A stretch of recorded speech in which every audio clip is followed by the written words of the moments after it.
Сәлеметсіздер ме, құрметті көрермендер және құрметті студенттер. Менің аты жөнім Мұхамедова Хадича. Анвар Исмаилов атындағы кәсіптік колледжінің медбике іс мамандығының 1-ші курс студенті боламын. Менің бүгінгі видео сабағымның тақырыбы комплекс сандар. Бүгінгі сабақта біз комплекс сандармен танысамыз, олардың қолданылу аймақтарымен танысамыз және комплекс сандарға байланысты есептер және оларды шығару әдістерін меңгеретін боламыз. Комплекс сан дегеніміз не? Комплекс сан дегеніміз бұл алгебралық теңдеулерді шешу негізінде пайда болды. Комплекс сан нақты сан жиынынан да үлкен жиын болып есептеледі. Жалпы комплекс сан жиыны ол бізде z тең болған a қосылған IB. Бұл жердегі I бізде ерекше. I-дің квадраты ол бізде -1-ге тең, ал I-дің өзі ол бізде түбір астындағы -1-ге тең. Егер де бізге екі комплекс сан берілетін болса, мысал үшін z тең болған I, a қосылған IB және екінші комплекс сан z2 тең болған s қосылған ID. Осы екі комплекс санның амалдарын орындауымызға болады. Бірінші амалы бізде қосу амалы. Екі комплекс санды қосқанда біз нақты сандарды нақты санға, ал жорамал сандарды жорамал сандарға қосуымызға болады. Қосқанда бізде осындай өрнек пайда болады, ал оның айырмасы да тура осындай болады.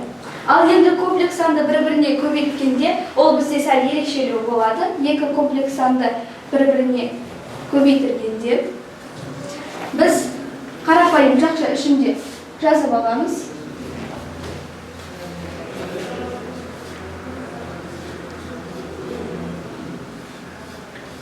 Қарапайым жақша ішінде жазып, оларды қарапайым көбейту ережесімен бір-біріне көбейтіреміз.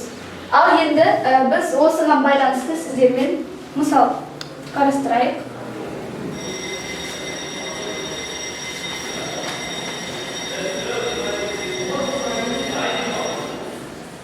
Мысал қарастырайық.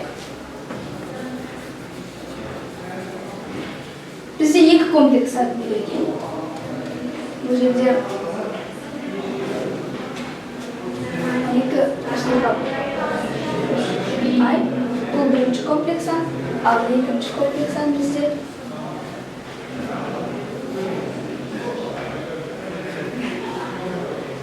осындай екі комплекс сан берілген.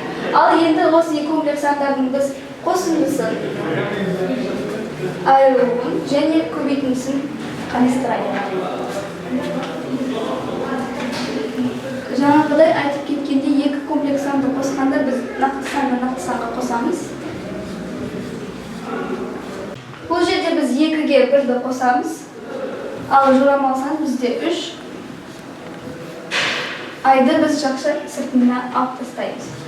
Енді 2-ге 1-ді қосқанда бізде 3. Тағы басқа мұқият болып, біз 3-тен 1-ді айырып тастаймыз. -2 I деген жауап шығады. Екі комплекс сандың айырылуын қарастырайық.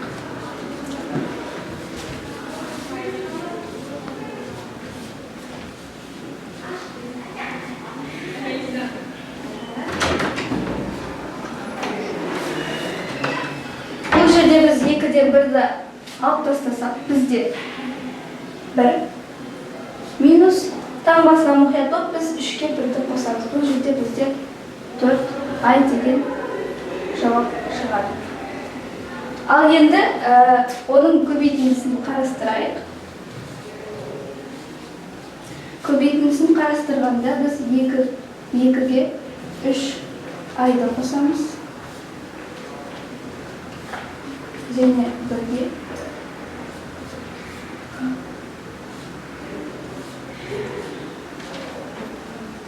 осындай. Енді бұның жауабын шығарамыз. Бізде қарапайым көбейту ережесімен бір-біріне көбейтіреміз. 2 I қосылған 3 I және I минус айдың квадраты шығады. 3 айдың квадраты жаңағыдай айтып өткеніміздей, айдың квадраты ол бізде -1-ге тең. Және бұл жерде бізде 3 деген жауап шығады.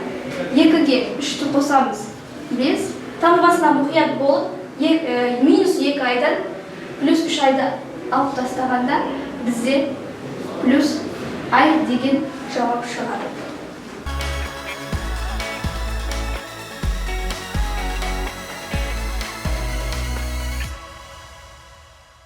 Ал енді құрметті көрермендер және құрметті студенттер, біз сіздермен комплекс сандардың қосылуын, айырылуын және көбейтіндісін бүгінгі сабақта қарастырдық. Менің тарапымнан сіздерге қосымша тапсырма, ол үй жұмысы.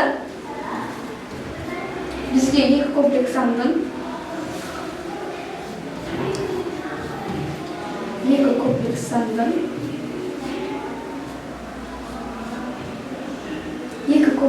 қосындысын, айырмасын және көбейтіндісін сіздерге үй тапсырма. Бүгінгі сабағымыз өз мәресіне жетті. Тыңдағандарыңыз үшін үлкен рахмет. Сабағымыз аяқталды. Сау болыңыз.